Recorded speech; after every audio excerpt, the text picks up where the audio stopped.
દર વર્ષે 29 ઓક્ટોબર આપણે વિશ્વ સ્ટ્રોક ડે તરીકે ઉજવીએ છીએ. સ્ટ્રોક યા પક્ષાઘાત યા પેરાલિસિસ આ એક મૃત્યુ અને અપંગતાનું વિશ્વનું બીજું સૌથી સામાન્ય કારણ છે. પરંતુ તમારું બ્લડ પ્રેશર, કોલેસ્ટ્રોલ, ડાયાબિટીસ આનો સારો કંટ્રોલ અને સ્વસ્થ જીવનશૈલી અપનાવીને આપણે 80% ઉપર સ્ટ્રોક અટકાવી શકીએ છીએ.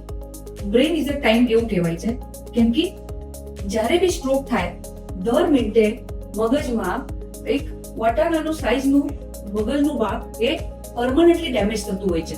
તો જ્યારે બી સ્ટ્રોક થાય યા સ્ટ્રોકનું લક્ષણ આપણા પ્રિયજનોમાં યા કુટુંબજનોમાં દેખાય તો 4.5 કલાકની અંદર આપણે હોસ્પિટલમાં દર્દીને પહોંચાડવું જરૂરી છે. આ વિન્ડો પીરિયડમાં આપણે એડવાન્સ થેરપી, આધુનિક ઉપચાર દ્વારા સ્ટ્રોકમાં ટ્રીટમેન્ટ કરી શકે છે. થ્રોમ્બોલિસિસ એમાં ક્લોટ બસ્ટિંગ ડ્રગ જે મગજની લોહીના ધમનીમાં જો ગાંઠો છે એને ઓગાળી નાખે એવું ઇન્જેક્શન આપી શકે છે, અથવા મિકેનિકલ થ્રોમ્બેક્ટોમી એમાં ત્વાર દ્વારા મગજની લોહીની ધમનીમાં જો ગાંઠો છે એને આપણે ખેંચીને કાઢી શકે છે.